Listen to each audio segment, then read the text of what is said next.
Chapter 1. The Forest That Remembers. The forest greets you like a cathedral carved from dying breath. Branches arch overhead, crooked as old ribs. Shadows coil at your feet, brushing against your ankles like restless spirits. Every step you take sends whispers unfurling through the ancient leaves, stories of wanderers who entered and never walked out the same.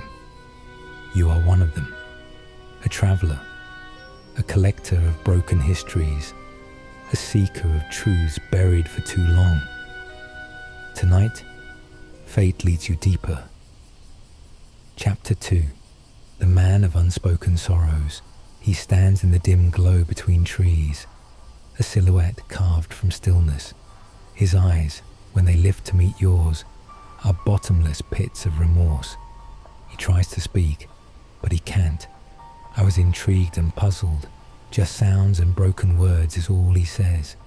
I've met haunted and scared men before, warriors, exiles, madmen, but none like him. He's human in shape, but something about him trembles like a creature. And so, gently, carefully, I ask him, who shaped the scars beneath your silence? The question opens a door inside him, a door long rusted shut. Chapter 3. The demon mother fragments spill from him. He speaks of her scars covered his body. Who is she? I asked myself.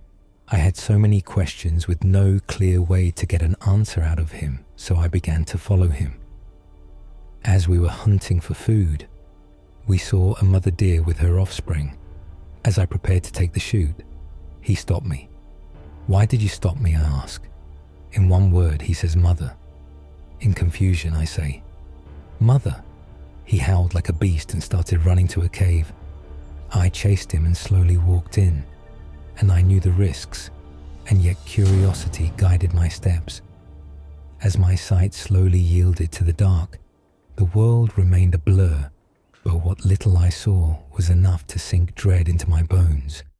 His childhood was forged in a lair of shadows, not by a demon who wished to devour him, but by one who tried to protect him, a demon who loved him with a mother's desperate and monstrous resolve. She raised him in secret where hunters could not find him, shielded him, nursed him, but she knew the world would never accept a human raised and loved by a beast. So she taught him a single truth, a lie sharp enough to wound them both. Monsters cannot love and cannot be loved.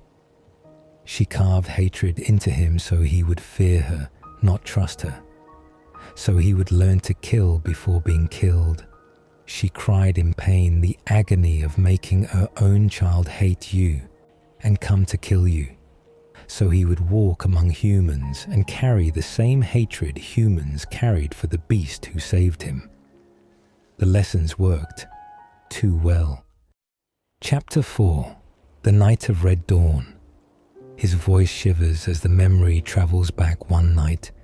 Under a blood-colored moon, the teachings inside him swelled like poison. He thought she planned to consume him, though her trembling hands meant hunger, not worry. Thought her screams meant anger, not pain. Though the world demanded he prove he was human, she forced him to believe he's not hers. And so, blinded by terror, twisted by her own attempts to protect him, he struck her down. Not with rage, not with malice, but with the heartbreaking obedience of a child who believed he had no other choice.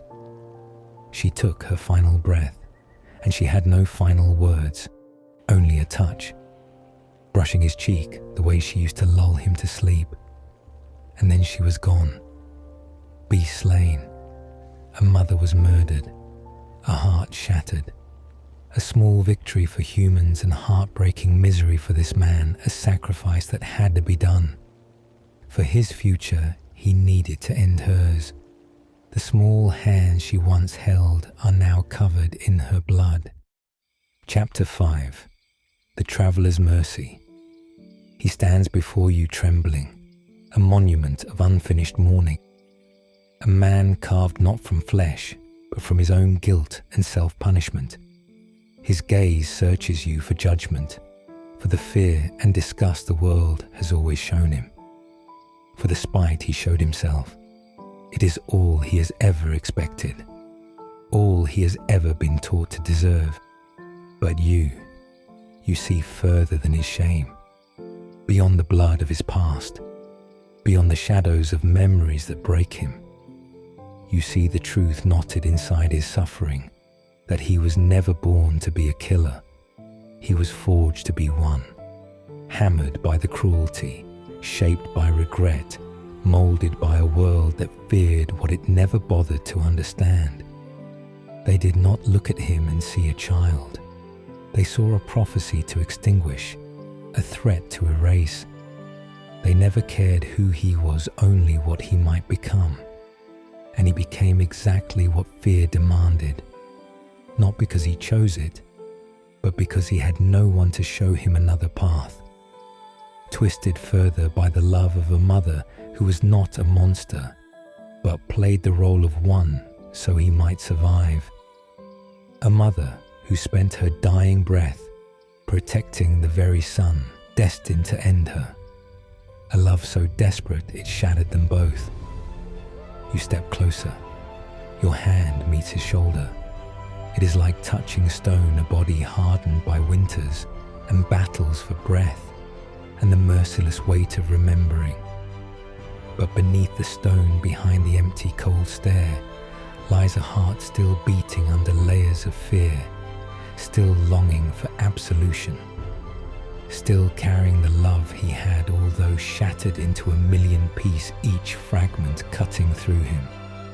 Nonetheless, the love still exists. In an effort to reach it, I whisper, "You were a child," your voice steady and calm. These sins were never yours to carry. But fate chosen you to carry that sorrow, to endure the pain that shapes the perspective in which you see the world. And something small aching begins to stir in his hollow gaze. A spark, a tremor, a possibility. Chapter 6. The weight begins to lift. As silence hits the forest wind sighs, stirring the dead leaves around your feet. He watches you. His expression tells a story of a man that is witnessing kindness for the first time.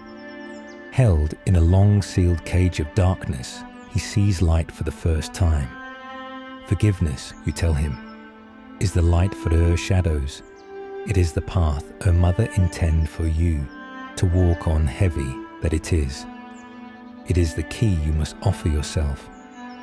For the first time, the man breathes not the shallow gasp of survival, but the air of the forest, the leaves, the rain, and running river.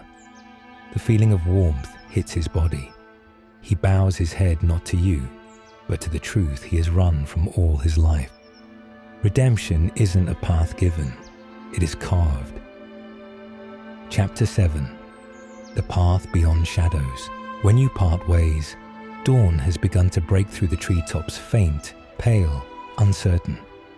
He walks toward the light, barefoot, hesitant, but moving. And you continue your own journey, carrying his sorrow like a flame cupped in your hands, a reminder that even in a world full of destruction, both from humans and monsters alike, with guilt and hatred, that man is a victim to it, but a heart can rise again. And that the greatest are not always those born in darkness, but those who were never taught how to face the light. The hardest forgiveness to earn is the one you owe yourself. For it is not mercy. It is learning to live with a version of you that did not yet know how to live.